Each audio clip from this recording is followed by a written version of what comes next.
ገናን በቤተልሔም ጌታችን መድኃኒታችን ኢየሱስ ክርስቶስ በተወለደባት ስፍራ ታላቅ መንፈሳዊ ጉዞ ወደ ቅድስቲቱ አገር ኢየሩሳሌም ጰራቅሊጦስ የጉዞ ወኪል ይህን ታላቅ መንፈሳዊ ጉዞ አዘጋጅቷል። ጌታችን ከተወለደበት ቤተልሔም፣ ቀራንዮ፣ ጎልጎታ፣ ናዝሬትን፣ ጌቴሰማኔንና ቃና ዘገሊላን ይጎበኛሉ። በዮርዳኖስ ወንዝም ይጠመቃሉ። በተጨማሪም ገዳመ ቆሮንጦስን ጌታ የተንገላታበትን 14ቱን ምዕራፎች፣ ሞት ባሕርና ሌሎች በርካታ ቅዱሳን ስፍራዎችን ሊያስጎበኞትና በመልካም አቀባበል ተቀብሎ ረጅም ዓመታት ባካበተው የማስጎብኘት አገልግሎት እና ልምድ ምቹ በሆኑ ማረፊያዎች አሳርፎ በታወቁ ሼፎች በተዘጋጁ ምግቦችና ምቾት ባላቸው የጉዞ መኪናዎች መንፈሳዊና ታሪካዊ ቦታዎችን በምቾት ሊያስጎበኞ ከወዲሁ ዝግጅቱን ጨርሶ እርሶን ይጠብቃል። እንደዚሁም ለደብረ ዘይትና ለፋሲካ ምዝገባ ጀምረናል። አድራሻችን መገናኛ ለም ሆቴል ፊት ለፊት ወላንሳና ዘለቀ ሕንፃ አንደኛ ፎቅ ቢሮ ቁጥር 45ና 46 ነው። ለበለጠ መረጃ በ0939 666611 ወይም በ0930717171 ይደውሉ። ጰራቅሊጦስ የጉዞ ወኪል። ጤና ይስጥልን አድማጮች፣ ይህ አዋዜ ልዩ ላልሰማችሁ ነው። ከመረጃዎቹ ጋር አብርሃም መኳንንት ነኝ። በቤተ መንግስቱ አቅራቢያ የተኩስ ሩምታ ተከፍተው የአሜሪካ ብሔራዊ ዘብ አባላት ተመቷል። በዚህ ሰዓት ሁለቱም የዘቡ አባላት በጽኑ ህሙማን እንደሚገኙ ታውቋል። የሊባኖሱ ታጣቂ ሄዝቦላ ሁሉም ነገር ገደብ አለው ሲል እስራኤልን አስጠነቀቀም። ቡድኑ ይህንን ማስጠንቀቂያ ያወጣው በቤሩት ከ4 ቀናት በፊት ነባር የጦር መሪውን በእስራኤሉ የአየር ጥቃት በሞት ካጣ በኋላ ነው። የእስራኤል ጦር በሰሜን ዌስት ባንክ በፍልስጤማውያኑ ታጣቂ ቡድን ላይ አዲስ ዘመቻ ከፍቷል። በቻይና ሆንግ ኮንግ በተነሳው የእሳት ቃጠሎ 55 ሰዎች ሕይወታቸው አልፏል። 279 የሚደርሱ ሰዎች ደግሞ የደረሱበት እንዳልታወቀ ተዘግቧል። የኢራኑ ውጭ ጉዳይ ሚኒስትር አባስ አራግቺ ወደ ፓሪስ ተጉዘው ከፈረንሳይ ጋር ያለውን ግንኙነት ማሻሻል እንደሚፈልጉ ገልጸዋል። ዩጋንዳ የኢትዮጵያ የኤርትራና የሶማሊያ ስደተኞችን መመዝገብ ማቆሟን ይፋ አድርጋለች። ሁሉንም ጉዳዮች በዝርዝር እናስደምጣችኋለን። አብራችሁን ቆዩ።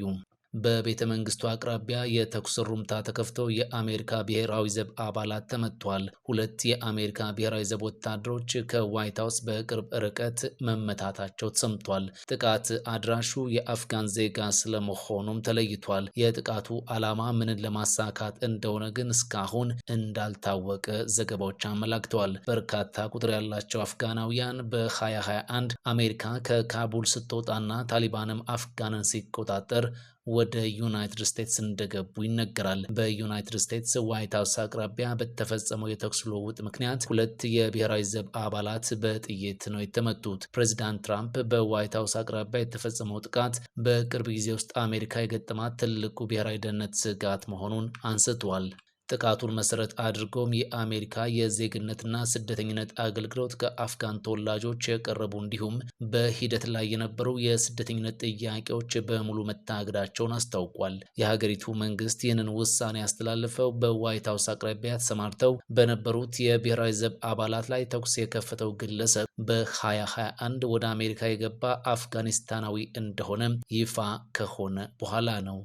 የእስራኤል ጦር በዌስት ባንክ በፍልስጤማውያኑ ታጣቂ ቡድን ላይ አዲስ ዘመቻ ከፍቷል። የእስራኤል ጦር ፖሊስና የደህንነት ቢሮ በጋራ ባወጡት መግለጫ በሰሜን ዌስት ባንክ የጸረ ሽብር ዘመቻ መጀመሩን ይፋ አድርጓል። ይህ አዲሱ ዘመቻ የተጀመረውም ታጣቂው ኃይል ራሱን ዳግም የማደራጀት ጥረት እያደረገ የሚጠቁም መረጃ ከደረሰ በኋላ እንደሆነ እስራኤል ይፋ አድርጋለች። የእስራኤል ጦር ለአጃንስ ፍራንስ ፕሬስ እንዳረጋገጠው የአሁኑ አዲስ ዘመቻ ሲሆን በጥር ተደርጎ የነበረው የዘመቻው አካል እንዳልሆነ ገልጿል። እስራኤል ዌስት ባንክን ከ1967 ጀምሮ ይዛ ትገኛለች። እስራኤል ትላንት ረቡዕ ነው አዲሱን ወታደራዊ ዘመቻ በሰሜን ዌስት ባንክ መጀመሯ የተዘገበው። የእስራኤል የጸጥታ ኃይል ወደ ዌስት ባንክ ቱባስ ከተማ በመጠጋት ዘመቻውን እንደጀመረ የከተማው አስተዳደር ለሮይተርስ ገልጿል። የከተማው አስተዳደር የእስራኤል ኃይል በሄሊኮፕተር በመታገዝ ጥቃት ከፍቶብናል ነው ያለው። ይህንን ተከትሎም በርካቶች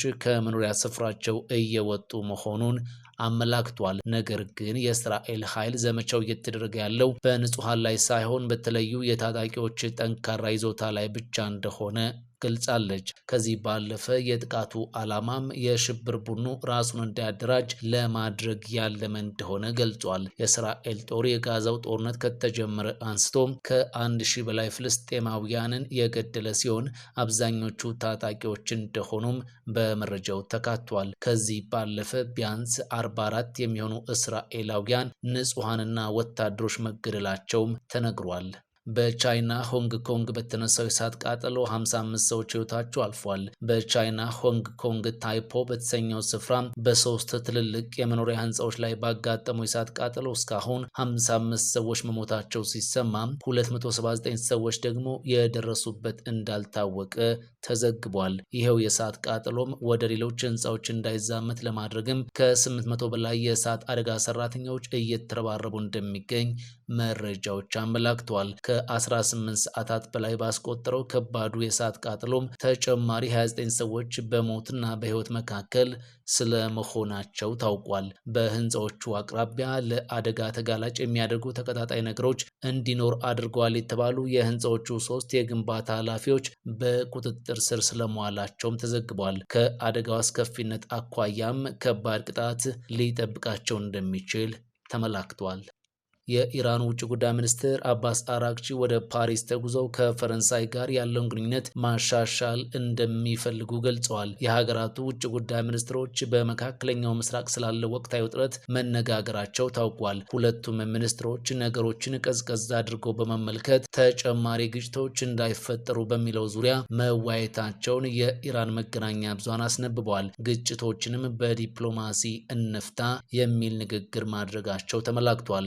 ኢራን የኒውክሌር ፕሮግራምን ጨምሮ ቀጠናዊ ግጭቶችንና ውጥረቶችን በዲፕሎማሲ ብቻ ለመፍታት መጣር እንደሚገባ ተነጋግረዋል ነው የተባለው። ፈረንሳይ የኢራንን የኒውክሌር ፕሮግራም የምትቃወም ናት። ጉዳዩም ወደ ወታደራዊ ግጭት እንዳያስገባም በተደጋጋሚ ከዚህ ቀደም አስጠንቅቃለች። ከሌሎች የአውሮፓ ወዳጅ ሀገራት ጋር በመሆንም በኢራን ላይ ማዕቀብ እንዲጣልባት ስትጥር የቆየች መሆኗም አይዘነጋም። እናም ፓሪስና ቴህራን ያላቸው ዲፕሎማሲያዊ ግንኙነት ውስብስብ ነው ለማለት ያስደፍራል። በአጭሩ የትላንቱ የሁለቱም ውጭ ጉዳይ ሚኒስትሮቹ ንግግር ስለ ሰላም በማውራት ውጥረቶችን ማስወገድ እንዲሁም ብዙ ንግግሮችን ማድረግ የሚል ይዘት እንዳለው ከመገናኛ ብዙሃን ዘገባዎች ላይ ተመልክተናል።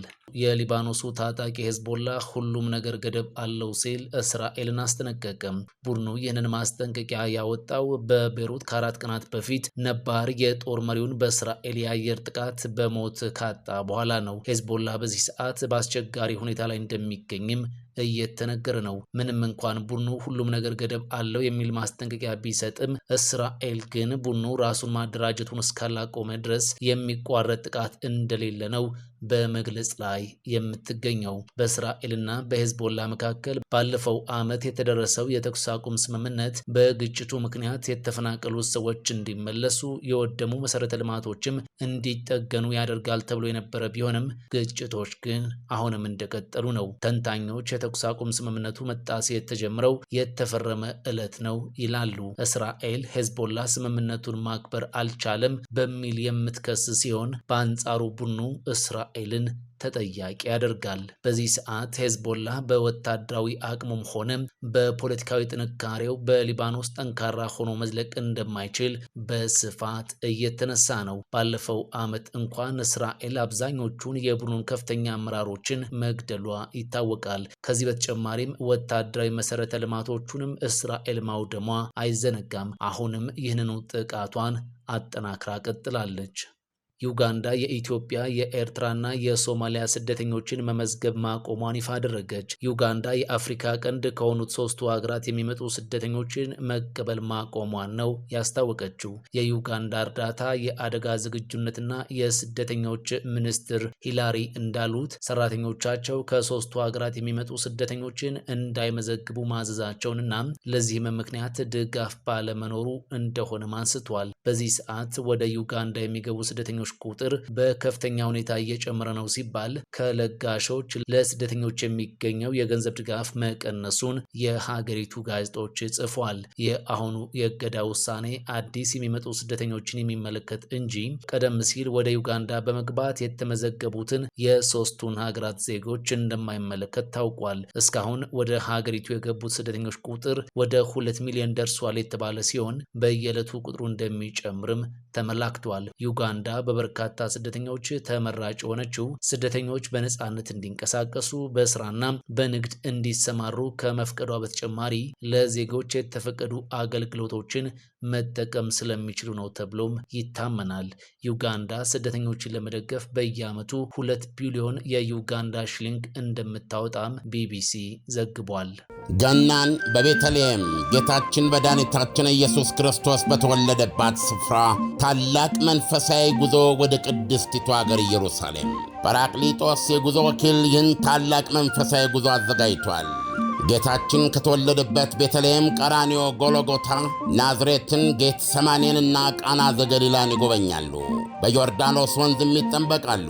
በተጨማሪም ገዳመ ቆሮንጦስን ጌታ የተንገላታበትን 14ቱን ምዕራፎች፣ ሞት ባሕርና ሌሎች በርካታ ቅዱሳን ስፍራዎችን ሊያስጎበኞትና በመልካም አቀባበል ተቀብሎ ረጅም ዓመታት ባካበተው የማስጎብኘት አገልግሎት እና ልምድ ምቹ በሆኑ ማረፊያዎች አሳርፎ በታወቁ ሼፎች በተዘጋጁ ምግቦችና ምቾት ባላቸው የጉዞ መኪናዎች መንፈሳዊና ታሪካዊ ቦታዎችን በምቾት ሊያስጎበኘው ከወዲሁ ዝግጅቱን ጨርሶ እርሶን ይጠብቃል። እንደዚሁም ለደብረ ዘይትና ለፋሲካ ምዝገባ ጀምረናል። አድራሻችን መገናኛ ለም ሆቴል ፊት ለፊት ወላንሳና ዘለቀ ሕንፃ አንደኛ ፎቅ ቢሮ ቁጥር 45ና 46 ነው። ለበለጠ መረጃ በ0939 666611 ወይም በ0930717171 ይደውሉ። ጰራቅሊጦስ የጉዞ ወኪል።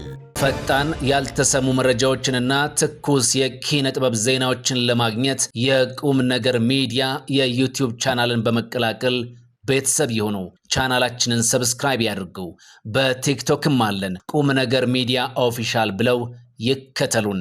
እናመሰግናለን። ቁም ነገር ሚዲያ፣ ለቁም ነገር እንሰራለን።